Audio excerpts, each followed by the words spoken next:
Dear students, आज से हम स्टार्ट कर रहे हैं नेबर रीअरेंजमेंट और ये हमारा एमएससी फाइनल का लास्ट रीअरेंजमेंट है। तो सबसे पहले तो हम इसका स्टेटमेंट देख लेते हैं कि preparation of alpha amino ketones by the treatment of ketoxime tosylates with a base such as alkoxide ion और pyridine and subsequent hydrolysis is known as Neber rearrangement. तो नेबर रीअरेंजमेंट में क्या होगा कि अल्फा एमिनो कीटोन्स बनते हैं, ये इसका प्रोडक्ट है। सबस्ट्रेट हम क्या लेते हैं, कीटोक्साइन टोसाइलेट, और बेस की प्रेजेंस में रिएक्शन होती है और उसके बाद सेकंड स्टेप में हम इसका हाइड्रोलिसिस कराते हैं। तो हम इसको अल्फा एमिनो कीटोन्स क्यों बोल रहे हैं, क्योंकि जो ये ग्रुप है, ये जो कार्बोनिल ग्रुप है, इससे जो पहला कार्बन होता है वो हमेशा अल्फा कार्बन होता है। तो यहाँ पर क्या होगा कि अल्फा कार्बन से क्योंकि NH2 ग्रुप जुड़ा हुआ है यानी एमिनो ग्रुप जुड़ा हुआ है, इसलिए हम इसको बोल देते हैं अल्फा एमिनो कीटोन। अच्छा, यहाँ पर एक चीज़ और बताई गई है, कीटोक्साइन टोसाइलेट क्या होते हैं तो मैं आपको बताऊँगी अभी। इसमें जो ये R- है, ये यहाँ पर जनरली जो है एराइल ग्रुप होता है, लेकिन ये एल्काइल या H भी हो सकता है। लेकिन जो यहाँ पर R लिया है, ये हमेशा हमें एल्काइल या एराइल लेना है। यहाँ पर हम कोई हाइड्रोजन नहीं लेंगे, क्योंकि अगर हमने यहाँ हाइड्रोजन ली तो ये हमारा एल्डोक्साइन बन जाएगा, और एल्डोक्साइन जो है नेबर रीअरेंजमेंट को नहीं देते हैं, खाली कीटोक्साइन से ये रिएक्शन देते हैं। तो अब ये सबसे पहले तो देखेंगे कि टोसाइलेट क्या लिखा हुआ और कीटोक्साइन कैसे बनता है। तो ये यहाँ पर मैंने एक स्ट्रक्चर बना रखा है। एक्चुअली वीडियो मेरे को दोबारा बनानी पड़ी, तो ये पहले से ही बन गया था इसमें, तो इसके लिए आई एम एक्सट्रीमली सॉरी कि ऑलरेडी बना हुआ है ये। तो यहाँ पर क्या है कि सबसे पहले अगर आप देखें, ये जो पूरा स्ट्रक्चर है ये हो गया टोलुइन का। टोलुइन से अगर हमने जोड़ दिया ये S डबल बॉन्ड O और यहाँ पर Cl, तो हम इसका नाम क्या लिखेंगे, पैरा टोलुइन सल्फोनिल क्लोराइड, या हम इसको शॉर्ट में लिख सकते हैं TSCl। इसका मतलब TSCl क्यों लिख रहे हैं हम, कि अगर Cl को छोड़कर जो भी पूरा का पूरा ग्रुप है उसको हम बोल देते हैं टोसाइल ग्रुप, और टोसाइल ग्रुप को हम शॉर्ट में लिखेंगे TS। तो एक्सक्यूज मी, तो इसलिए इसका नाम हो जाएगा टोसाइल क्लोराइड, हम इसको बोल सकते हैं, या अगर हमें बोलना है पूरा नाम तो पैरा टोलुइन सल्फोनिल क्लोराइड। तो जनरली हम TSCl की फॉर्म में इसको लिखते हैं। और हम ये बहुत ही इंपॉर्टेंट कंपाउंड है, तो आपको इसका स्ट्रक्चर थोड़ा ध्यान में होना चाहिए। ये हम कहाँ पर यूज़ करते हैं, ज़्यादातर हम जैसे OH अगर किसी कंपाउंड में दिया हुआ है तो OH अपने आप में बहुत अच्छा लीविंग ग्रुप नहीं माना जाता। तो OH को एक अच्छा लीविंग ग्रुप बनाने के लिए ज़्यादातर उस वहाँ पर रिएक्शन ना TSCl और पिरिडीन की प्रेजेंस में ये रिएक्शन होती है। तो वहाँ पर क्या होता है, ये OH जो है OTS में चेंज हो जाता है। अभी दिखाऊंगी मैं आपको कैसे चेंज हो जाता है। तो यहाँ पर सिर्फ आपको नाम बताना चाह रही थी कि टोसाइल ग्रुप क्या होता है और ये किस तरह से इसका स्ट्रक्चर होता है। अब हम आते हैं इसकी मैकेनिज्म में। तो देखिए, मैकेनिज्म में सबसे पहले तो हमें कीटोक्साइन बनाना आना चाहिए कि कीटोक्साइन आखिर क्या होता है। कीटोक्साइन बनता है कीटोन और हाइड्रोक्सिल एमीन की रिएक्शन से। जैसे हमने यहाँ पर एक कीटोन ले रखा है, ये C डबल बॉन्ड O है, ये एक तरफ CH3 ग्रुप है, दूसरी तरफ हमारा बेंजाइल ग्रुप है, तो इसका नाम हो जाएगा फिनाइल एसीटोन। तो फिनाइल एसीटोन हम क्यों बोल रहे हैं, ये CH3 C double bond O, और अगर यहाँ पर CH3 होता तो इसका नाम होता एसीटोन, क्योंकि यहाँ पर एक H रिप्लेस कर दिया फिनाइल ग्रुप ने, तो अब हम इसका नाम लिखेंगे फिनाइल एसीटोन। और हाइड्रोक्सिल एमीन का स्ट्रक्चर तो आपको पता ही होगा, NH2OH। तो जब भी कभी हाइड्रोक्सिल एमीन की किसी कीटोन के साथ रिएक्शन होती है तो वहाँ पर जो है वाटर का मॉलिक्यूल वहाँ पर रिलीज जाता है, तो वाटर वहाँ से निकलेगा और बाकी जो जितना भी ग्रुप है वो सब कुछ आपस में जुड़ जाता है। तो जिस तरह से जुड़ के आया तो ये हमारे पास एक ऑक्साइन बन के आ जाता है, ये फिनाइल एसीटोन का ऑक्साइन बना। तो जब ये ऑक्साइन बनता है, अब इसकी रिएक्शन हम कराएं अगर टोसाइल क्लोराइड से, तो मैंने पूरा स्ट्रक्चर खोल के लिख दिया ताकि मैकेनिज्म आपको समझ में आए। तो ये जो पूरा ग्रुप है यहाँ से यहाँ तक का, इसको हम बोलेंगे TS यानी टोसाइल, और ये Cl तो इसमें है ही। तो पिरिडीन की प्रेजेंस में रिएक्शन हो रही है। पिरिडीन अपने आप में एक बेस है। बेस का क्या काम होगा, एसिडिक हाइड्रोजन को निकालना, और ये बात मैं कई बार समझा चुकी हूँ कि OH के साथ जुड़ा हुआ हाइड्रोजन जनरली एसिडिक होता है, तो वो H जो है यहाँ से निकल जाएगा। तो जब H+ की फॉर्म में निकलेगा तो ऑक्सीजन के ऊपर आ जाएगा नेगेटिव चार्ज। तो जब ये नेगेटिव चार्ज क्या करेगा, ये नेगेटिव चार्ज इस सल्फर पर अटैक करता है, और ऑक्सीजन और सल्फर के बीच में जो बॉन्ड है डबल बॉन्ड, वो ऑक्सीजन के ऊपर शिफ्ट हो जाता है। अब क्या होगा, ऑक्सीजन के ऊपर जो बॉन्ड शिफ्ट हुआ है वो फिर वापस आएगा। तो जब ये एक बार जाएगा और फिर वापस आएगा, तो इसको हम डबल हेडेड एरो से दिखा देते हैं। ये देख रखे हैं, मैंने यहाँ पर दोनों साइड एरो बना रखा है। तो इसका मतलब ये होता है, एक बार ये बॉन्ड ऑक्सीजन पर गया, उसने नेगेटिव चार्ज बनाया, और दूसरी बार वो नेगेटिव चार्ज वापस आया डबल बॉन्ड बनाने के लिए। जैसे यहाँ डबल बॉन्ड फॉर्म होगा, ये Cl यहाँ से लीव कर जाएगा। Cl अपने आप में एक अच्छा लीविंग ग्रुप है, तो ये इसको लीव कराने के लिए डबल बॉन्ड जो है, मतलब नेगेटिव चार्ज जो था वो वापस आया था। तो अब क्या होगा, इस ऑक्सीजन का बॉन्ड जब इस सल्फर से बन गया, यानी कि ये पूरा ग्रुप जो है ऑक्सीजन से अटैच हो गया, और ये पूरा ग्रुप क्या था, TS था, तो इसलिए अब ये OTS हो गया। तो यहाँ पर हमने इसको लिख दिया। तो इस तरह से ये कीटोक्साइन टॉसाइलेट यहाँ पर बन जाते हैं। तो यहाँ से अब नेबर रीअरेंजमेंट जो है वो स्टार्ट होगा। तो हमने क्या करा, एल्कोक्साइड आयन ले रखा है, यानी यहाँ पर हमने इथॉक्साइड आयन लिया है। इथॉक्साइड आयन यहाँ पर बेस की तरह काम कर रहा है, और बेस का क्या काम होगा, मैंने अभी आपको बताया था कि वो जो एसिडिक हाइड्रोजन को निकालने आया है। तो हमें क्या करना होता है कि C डबल बॉन्ड N जो है, ये इस C से जो दोनों तरफ ग्रुप अटैच्ड हैं, बस हमें सिर्फ वहां पर देखना है कि एसिडिक हाइड्रोजन कौन सी है। या हम पूरे कंपाउंड में देख सकते हैं कि एसिडिक हाइड्रोजन कहाँ होगी, पर वो जनरली हमें यहीं देखने को मिलेगी, इसलिए मैंने ये बताया कि कार्बन से जो दोनों ग्रुप अटैच्ड है वहां पर हम जनरली देख लेते हैं। तो एसिडिक हाइड्रोजन का मतलब होता है कि जब भी वो H+ निकल जाए, तो जो वो कार्ब एनायन बने, या जो भी यहाँ पर एनायन बने, वो स्टेबलाइज हो। तो अब अगर हम सपोज मैंने ये CH3 लिया है, अगर यहाँ से मैं एक H+ निकाल दूँ तो ये CH2 हो जाएगा, और कार्बन के ऊपर आ जाएगा नेगेटिव चार्ज। और ये नेगेटिव चार्ज अगर मैं यहाँ इस कार्बन और इस कार्बन के बीच में शिफ्ट कर दूँ, तो ये कार्बन कार्बन के बीच में डबल बॉन्ड आएगा, और फिर ये वाला बॉन्ड जो है इस नाइट्रोजन पर शिफ्ट हो जाएगा। तो हम ये कह सकते हैं कि ये नेगेटिव चार्ज इस डबल बॉन्ड के साथ कॉन्जुगेशन शो कर रहा है। तो जब ऐसा कोई कॉन्जुगेशन या डीलोकलाइजेशन हमें देखने को मिलता है, तो इसका मतलब ये होता है कि वो नेगेटिव चार्ज स्टेबलाइज्ड है, और स्टेबलाइज्ड है अगर वो नेगेटिव चार्ज, तो इसका मतलब जो भी H+ निकला है वो एसिडिक हाइड्रोजन है। तो यहाँ पर तो एसिडिक हाइड्रोजन है। अब हम देखते हैं ये वाला, दोनों साइड हमें देखना चाहिए कि ज़्यादा एसिडिक कौन सी है। यहाँ पर भी एसिडिक निकलेगी और ये भी एसिडिक निकलेगी, लेकिन दोनों में से ज़्यादा एसिडिक कौन सी निकलेगी वो हमें देखना है। अब अगर यहाँ से एक H+ निकल जाए तो इस कार्बन पर नेगेटिव चार्ज आएगा, और ठीक वैसे ही ये नेगेटिव चार्ज यहाँ पर डबल बॉन्ड बनाएगा, और ये नेगेटिव चार्ज इस नाइट्रोजन पर शिफ्ट हो जाएगा। तो जो पहले कार्बन पर नेगेटिव चार्ज था वो अब नाइट्रोजन पर डीलोकलाइज हो गया, या हम ये कह सकते हैं कि वो नेगेटिव चार्ज इस डबल बॉन्ड के साथ कॉन्जुगेशन में जा रहा है। तो बिल्कुल ऐसी सिचुएशन यहाँ पर थी, और दोनों में सेम सिचुएशन थी। लेकिन यहाँ पर क्या फ़ायदा है, यहाँ पर एक फिनाइल रिंग जो है वो और अटैच्ड है, C6H5 अपने आप फिनाइल रिंग आपको पता ही है। तो जो ये नेगेटिव चार्ज है इस फिनाइल रिंग के साथ भी डीलोकलाइजेशन में जा सकता है। तो इसका मतलब ये ज़्यादा स्टेबल नेगेटिव चार्ज होगा, यानी ये जो कार्बन आयन बना है वो इसके कंपैरिजन में ज़्यादा स्टेबल बनेगा, इसलिए जो हाइड्रोजन यहाँ से निकलेगी वो ज़्यादा एसिडिक होगी। तो इसलिए जब यहाँ पर ये बेस अटैक करता है तो यहाँ से वो हाइड्रोजन निकल जाती है। तो जैसे यहाँ से H+ निकलेगा, इस कार्बन के ऊपर नेगेटिव चार्ज आएगा। अब इस कार्बन के ऊपर जैसे ही नेगेटिव चार्ज आएगा, ये नेगेटिव चार्ज इस नाइट्रोजन पर अटैक करता है, और ये OTS यहाँ से निकल जाता है। और ये पूरी कंसर्टेड मैकेनिज्म है। यहाँ पर दो मैकेनिज्म जो है प्रपोज की गई, एक तो ये कंसर्टेड मैकेनिज्म है, और दूसरी अभी मैं आपको आगे समझाऊंगी कौन सी है। तो ये थी कंसर्टेड, जहाँ पर ये अटैक भी जिस समय हुआ उसी समय OTS यहाँ से निकला। OTS अपने आप में अच्छा लीविंग ग्रुप है, तो इस लीविंग ग्रुप को निकालने के लिए ये अटैक हुआ। अब क्या हुआ, इसके अटैक से यहाँ पर क्या बना, ये एजरीन यहाँ पर फॉर्म होके आ गई। एजरीन एक हेट्रोसाइक्लिक कंपाउंड होता है, अनसैचुरेटेड कंपाउंड होता है। जब एक नाइट्रोजन एक कार्बन से तो डबल बॉन्ड से और एक कार्बन से सिंगल बॉन्ड से अटैच्ड हो, तो 3 मेंबर्ड रिंग यहाँ पर फॉर्म होके आती है। तो ये जो है इस तरह से एजरीन यहाँ पर कंपाउंड जो है वो फॉर्म हो गया था। तो जो इतना पोर्शन है इसको हम बोल देते हैं एजरीन। ये एक हेट्रोसाइक्लिक कंपाउंड है। अब ये 3 मेंबर्ड रिंग है, तो हाईली स्ट्रेंड होती है। मैंने आपको पहले भी कितनी बार बताया कि 3 मेंबर्ड 4 मेंबर्ड रिंग जो होती हैं काफ़ी हाईली स्ट्रेंड होती हैं, तो ये हमेशा ओपन होना चाहती हैं। तो अब क्या होगा, नेक्स्ट स्टेप में जब हम H2O लेंगे हाइड्रोलिसिस के लिए, तो यहाँ पर क्या होता है, ये बॉन्ड जो है इस नाइट्रोजन पर शिफ्ट करता है, और ऑक्सीजन के ऊपर क्योंकि नेगेटिव इलेक्ट्रॉन्स हैं, तो ये इस कार्बन पर अटैक करेंगे। क्यों इस कार्बन पर अटैक करेंगे, क्योंकि नाइट्रोजन पर जाएगा नेगेटिव चार्ज और कार्बन पर आएगा पॉजिटिव चार्ज।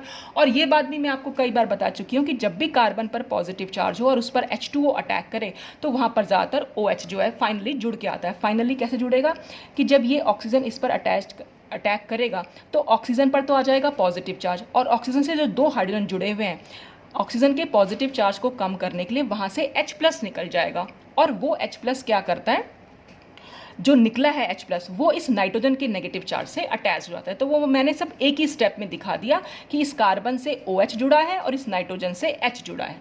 तो वो यहाँ नाइट्रोजन से H है और ऑक्सीजन से H जुड़ा, दोनों से हाइड्रोजन से यहाँ मतलब कार्बन से OH जुड़ गया और नाइट्रोजन से H जुड़ के आ गया। तो इस तरह से ये H2O का न्यूक्लियोफिलिक अटैक होगा यहाँ पर।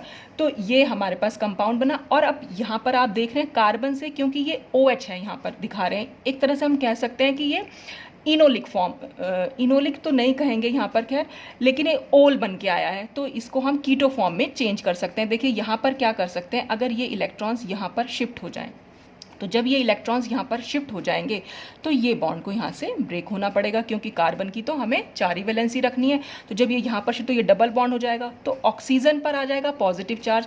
तो ऑक्सीजन के पॉजिटिव चार्ज को दूर करने के लिए ये यहाँ से H+ भी निकल जाएगा, और ये H+ निकल के जाएगा कहाँ, क्योंकि जब ये बॉन्ड यहाँ नाइट्रोजन पर शिफ्ट हुआ तो नाइट्रोजन पर होगा नेगेटिव चार्ज, इस नेगेटिव चार्ज से ये H जो है वो जुड़ जाता है। तो जब ये H जुड़ के आ गया तो यहाँ पर ये NH2 बन जाएगा, यानी इस CH से जुड़ गया NH2 और इस कार्बन से हो गया ये डबल बॉन्ड O। तो ये हमारा फाइनल बन जाएगा अल्फा एमिनो कीटोन्स, यहाँ पर बन के आ जाते हैं। तो इस तरह से ये पूरी मैकेनिज्म को हम यहाँ पर शो कर सकते हैं। तो यहाँ पर मैंने अभी आपको बताया था कि ये जो यहाँ से एजरीन का फॉर्मेशन है वो कंसर्टेड मैकेनिज्म के थ्रू भी हो सकता है, और ये भी माना गया कि वहाँ पर नाइट्रीन का फॉर्मेशन भी हो सकता है। तो 2 मैकेनिज्म इसके लिए प्रपोज की गई थी। तो दूसरी में मैं सिर्फ इतना ही स्टेप आपको बता रही हूँ कि यहाँ से यहाँ का फॉर्मेशन कैसे हो सकता है। तो यहाँ पर नेक्स्ट स्टेप में हम देखें फॉर्मेशन ऑफ एजरीन वाया नाइट्रीन, कि यहाँ पर नाइट्रीन कैसे बनी, कंसर्टेड मैकेनिज्म ना होकर स्टेप वाइज मैकेनिज्म यहाँ पर शो की गई। तो ये पूरा का पूरा स्ट्रक्चर जो मैंने यहाँ पर एज इट इज़ लिख दिया है। तो यहाँ पर क्या होता है, ये नेगेटिव चार्ज जाता है, कार्बन कार्बन के बीच में डबल बॉन्ड बनता है, और फिर ये जो बॉन्ड है ये बॉन्ड यहाँ शिफ्ट होगा नाइट्रोजन पर, और इस तरह से ये OTS यहाँ पर निकल जाता है। अब देखिए ये जब बॉन्ड यहाँ शिफ्ट हुआ तो इस कार्बन और इस कार्बन के बीच में तो आया डबल बॉन्ड। जब ये OTS निकला, OTS कैसे निकलेगा, माइनस चार्ज के साथ, यानी ये जो बॉन्ड के इलेक्ट्रॉन्स है वो लेके निकल जाएगा, तो वो यहाँ से हट गए हैं, और ये वाला बॉन्ड जो है इस नाइट्रोजन पर शिफ्ट हो जाता है। तो इस बॉन्ड में है 2 इलेक्ट्रॉन्स ऑलरेडी हैं और 2 इलेक्ट्रॉन्स इस बॉन्ड के आ गए। तो कुल मिलाकर यहाँ पर हम देख सकते हैं कि नाइट्रोजन के अपने आप में पूरे के पूरे 5 इलेक्ट्रॉन्स हैं, और कुल टोटल अगर हम वो देखें कंप्लीट की तो इसके पास सिर्फ 6 इलेक्ट्रॉन्स हैं। तो देखिए 1 2 3 4 और ये 5 और ये 6। तो अभी इसका ऑक्टेट जो है कंप्लीट नहीं है। यहाँ पर ये नाइट्रीन इस तरह से फॉर्म होकर आती है। तो नाइट्रीन में यहाँ पर ऑक्टेट क्योंकि कंप्लीट नहीं है, तो इसके ऑक्टेट को कंप्लीट करने के लिए ही ये बॉन्ड जो है यहाँ डबल बॉन्ड जो है इस कार्बन और नाइट्रोजन के बीच में, अब ये बॉन्ड यहाँ पर बन जाता है और ये जो इलेक्ट्रॉन्स हैं वो यहाँ शिफ्ट हो जाते हैं। तो इस तरह से यहाँ पर एजरीन का फॉर्मेशन हो जाता है। तो ये 2 तरह की मैकेनिज्म थी कि एजरीन कंसर्टेड मैकेनिज्म के थ्रू भी बन सकती है, या फिर वहाँ पर नाइट्रीन का फॉर्मेशन भी हो सकता है। तो आपको ये दोनों ही मैकेनिज्म शो करनी चाहिए। तो इस तरह से हमारे पास फिर बाकी इसके बाद तो नेक्स्ट तो सेम ये स्टेप आपको लिखना ही है।